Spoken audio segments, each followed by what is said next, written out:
हम्म। Hello everyone. आज हम पता करेंगे कम से कम टाइम में हम ज़्यादा से ज़्यादा सिलेबस कैसे कवर कर सकते हैं और हम बैंक एग्ज़ाम क्रैक कैसे कर सकते हैं इन द ईयर 2026 जो कि आने वाला है।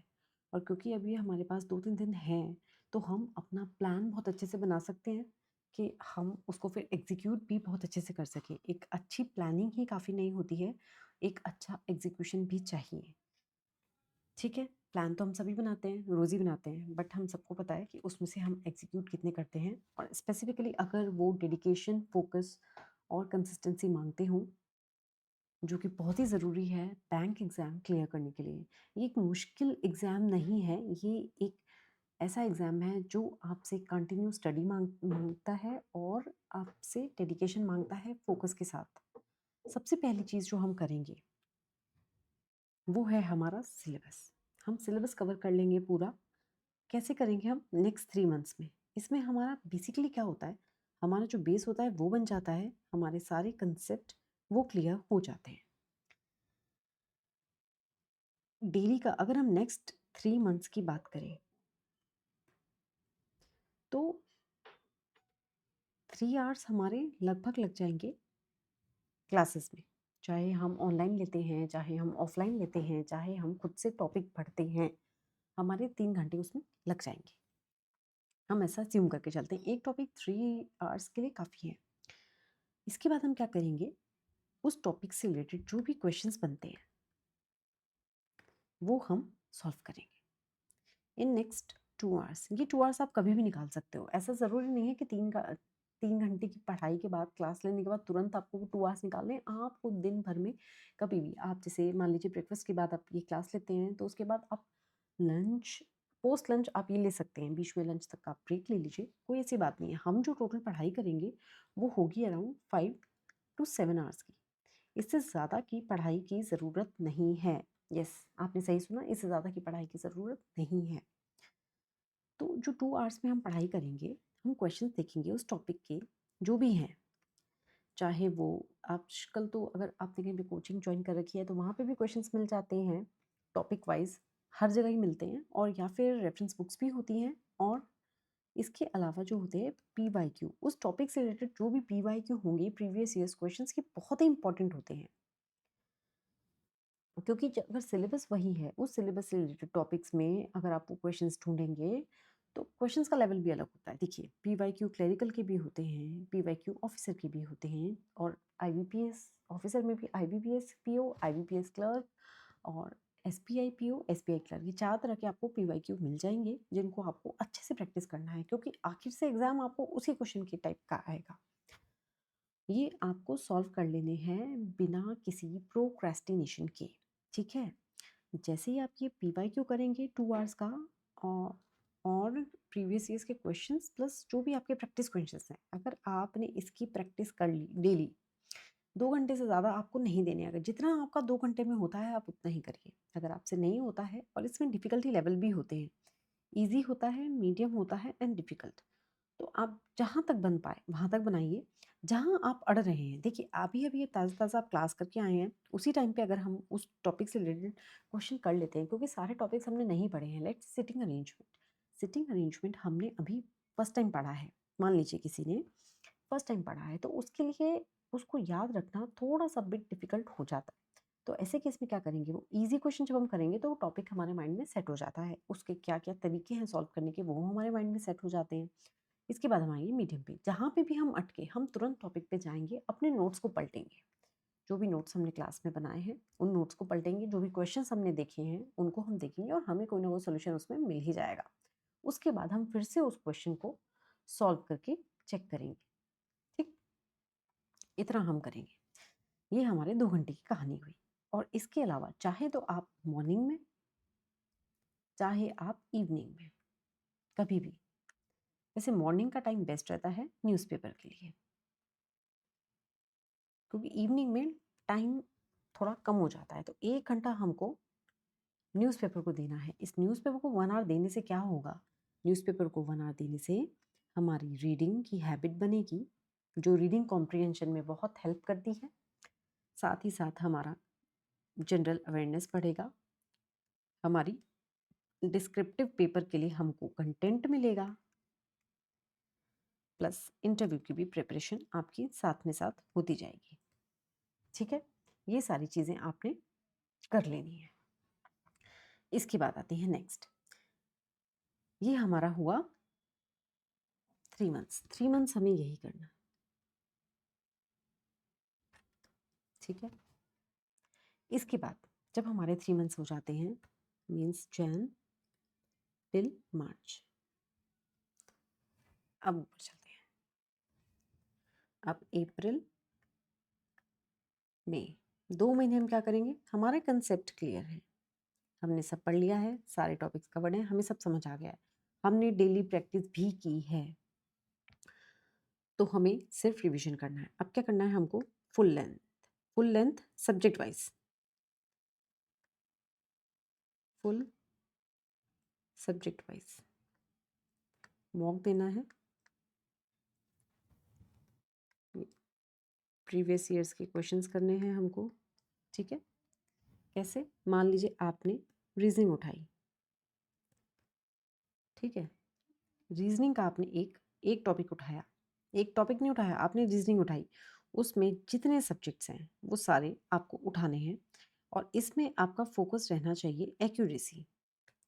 आप टाइम की तरफ अभी नहीं देखेंगे, आप एक्यूरेसी की तरफ देखेंगे, क्योंकि जब आपकी एक्यूरेसी आएगी तो over a period of time आपकी स्पीड अपने आप बन जाएगी, उसको आपको पीछे भागने की ज़रूरत नहीं है, आपको सिर्फ कर्म पे ध्यान देना है, एक्यूरेसी पे ध्यान देना है, फल जो कि स्पीड है वो आ ही जाएगी।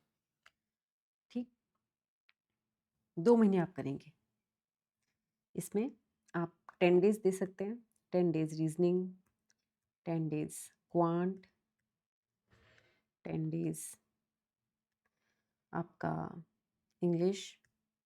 ठीक है, और जीए में तो यही है भैया, सिंपल सा फंडा है, अगर आपको आता है तो आपको आता है, और नहीं आता है तो आपको नहीं आता है, इसमें आपको कोई सॉल्यूशन सॉल्व करने का आपका तिकड़म नहीं रहता है, कुछ ट्रिक्स रहती हैं उनके बारे में हम बात करेंगे, बट मेजरली आपको या तो आता है या तो नहीं आता है। अब रीजनिंग होगी, क्वांट होगी, इंग्लिश होगी, ठीक है, ये आप करेंगे मंडे टू फ्राइडे। ठीक है, और सैटरडे एंड संडे ऐसे राइटिंग की प्रैक्टिस करेंगे। जो ऐसे हमारे होते हैं वो किस टॉपिक पर होते हैं, या तो वो बैंकिंग से रिलेटेड होते हैं, बट ऑब्वियस कोई भी न्यू अपडेट आती है, कुछ भी है, सोशियो इकोनॉमिक एंड टेक्नोलॉजी, ये मोस्ट इम्पॉर्टेंट टॉपिक्स हैं।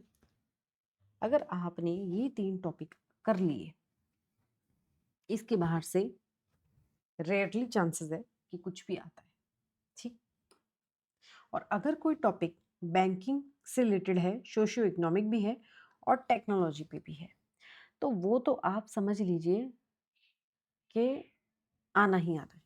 ठीक है, तो इस पे आपका ध्यान रहेगा। ये कब रहेगा, जब आप न्यूज़पेपर डेली पढ़ेंगे, तो आपको पता चलेगा कि करंट में क्या चल रहा है दुनिया में, देश में, विदेश में। ठीक है, और जब हम बात करते हैं जनरल अवेयरनेस की, न्यूज़पेपर की, तो हमें न्यूज़ पे भी ध्यान देना है। डेली 15 मिनट्स की न्यूज़ ज़रूर सुन लें डीडी न्यूज़ पे। इससे आपको जो आपका एग्ज़ाम के ऑब्जेक्टिव क्वेश्चंस हैं मेंस के स्पेसिफिकली, वो सॉल्व करने में बहुत हेल्प मिलेगी। ठीक है, तो ये हमारा रहा अप्रैल और मई का। ठीक, फिर जून जुलाई आपको फुल लेंथ सॉल्व करना है एग्ज़ाम, फुल लेंथ पेपर, एक दिन में एटलीस्ट 4 पेपर सॉल्व करने हैं। PYQ, उसमें से 3 तो PYQ ही होने चाहिए, एक आप कोई और दूसरा ले सकते हैं मॉक। ठीक है, आपको करना ही करना है। अगर आप 6 करते हैं तो that would be good, but at least 4 करने हैं, और सिर्फ करने ही नहीं है, आपको उनको एनालाइज भी करना है। देखिए, जब आप स्टार्टिंग में करेंगे ना, जब आप फर्स्ट पेपर दे रहे होंगे, तो आपको लगेंगे लेट्स से 2 घंटे। जब आप सेकंड करेंगे ना, आपको लगेंगे 1 आवर 50 मिनट्स। जब आप थर्ड करेंगे तब आपको लगेंगे 1 आवर 40 मिनट्स। फोर्थ करेंगे तो 1 आवर 30 मिनट्स। ऐसे ही करते करते जब आपने 20 पेपर कर लिए होंगे तो वो आपके 1 घंटे में अराउंड आराम से हो जाएंगे विद वेरी हाई एक्यूरेसी। अब यहाँ पे मैं एक चीज़ बता दूँ कि जब आप फर्स्ट डे से स्टार्ट कर रहे हैं तो आपका कैलकुलेशन बहुत सॉलिड होना चाहिए। वो कैसे होगा? जब आपको टेबल आएंगे, स्क्वायर आएंगे, क्यूब आएंगे, ये 3 चीज़ें तो आपको आनी ही आनी चाहिए। ये कहाँ तक आनी चाहिए? 100। ये कहाँ तक आनी चाहिए? ये भी 100। और क्यूब कहाँ तक आनी चाहिए? 10। ठीक है, ये आपको आने ही चाहिए। ये आप याद कर लीजिए। मोस्टली हमको 15 तक तो टेबल आते हैं। 15 तक टेबल सबको आते हैं, मतलब नहीं करते हुए भी आते हैं। किसी को ज़्यादा भी आ सकते हैं, एवरेज 15 तक आते हैं। तो हमें 15 से 100 तक जाना है। सबसे ज़्यादा दिक्कत आती है 25 तक। ये जो 10 टेबल है ना, 15 से 25, ये मोस्ट क्रूशियल है। इसके बाद लर्न करना थोड़ा ईजी हो जाता है। आप ये कह सकते हैं आपके माइंड को हैबिट हो जाती है याद करने की, या फिर ये भी कह सकते हैं कि ईजी हो जाते हैं, हो ही जाते हैं। मतलब आप लर्न करोगे तो आपको पता चल जाएगा। मैंने 100 तक टेबल याद करे थे और इससे मेरी कैलकुलेशन बहुत सुपर ईजी हो गई थी, सुपर फास्ट हो गई थी और मेरा एग्ज़ाम जो है विद इन टाइम कंप्लीट हो जाता था और मैंने फर्स्ट अटेम्प्ट में ही IBPS PO क्लियर भी किया है। स्क्वायर आपको 100 तक याद करने हैं, ये भी ईजी है। आप कहीं पे अपनी कॉपी पे कहीं पे लिख के याद कर सकते हैं या जैसे भी आपको ठीक लगे। ठीक है, ये हुई यहाँ तक की बात। अगर आप इसको फॉलो कर लेते हैं तो 2026 में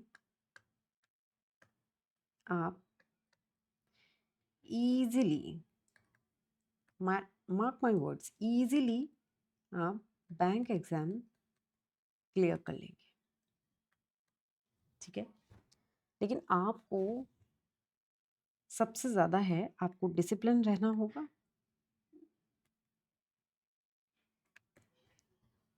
फोकस्ड रहना होगा, अपना टाइम जो है मैनेज करके चलना रहेगा, प्रैक्टिस करनी पड़ेगी और खुद के साथ ऑनेस्ट होना होगा। सबसे बड़ी बात, आप क्लास करके आए, आपने बहुत पढ़ाई कर ली, आप ऐसा नहीं कर सकते। अगर आपकी तबीयत खराब है, तबीयत पहले खराब नहीं करनी, आपको ध्यान रखना है। और इसके साथ ही साथ सोशल मीडिया को बिल्कुल कट कर दीजिए। कट कर दीजिए मतलब कट कर दीजिए, इसका तो कोई सोल्यूशन ही नहीं है। ये आपको करना ही पड़ेगा, इसको कट कर दीजिए। सोशल मीडिया, लंबा चौड़ा फ्रेंड सर्कल, गायब हो जाइए, गायब हो जाइए, बोलने दीजिए। No family get together,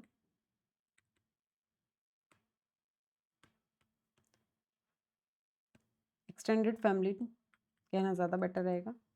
relatives वगैरह के साथ कोई शादी पार्टी किसी भी तरह की, ये सब से आपको दूर रहना है।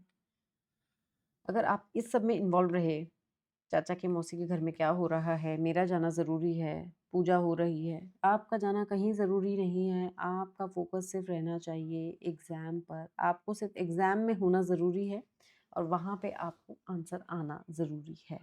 अगर ये आप कर लेते हैं तो ये आपके पास आएंगे अपने आप। नाम, इज्जत, शोहरत, पैसा। अगर आपको ये सब चाहिए तो आपको डेडिकेशन के साथ अगले 6 से 8 महीने देने होंगे। अगर आप रेडी हैं तो फोकस होके पढ़ाई करिए। ठीक है, और मिलते हैं फिर अपने नेक्स्ट वीडियो में, नेक्स्ट क्लास के साथ। मैं जल्दी ही आपके लिए एक पूरा करिकुलम लेकर आ रही हूँ जिसमें आप अपनी सारी जो भी आपकी क्वेरीज हैं या प्रिपरेशन है या जो भी दिक्कतें आ रही हैं, फ्री ऑफ कॉस्ट मैं आपको बताऊंगी, as your guide, as your mentor.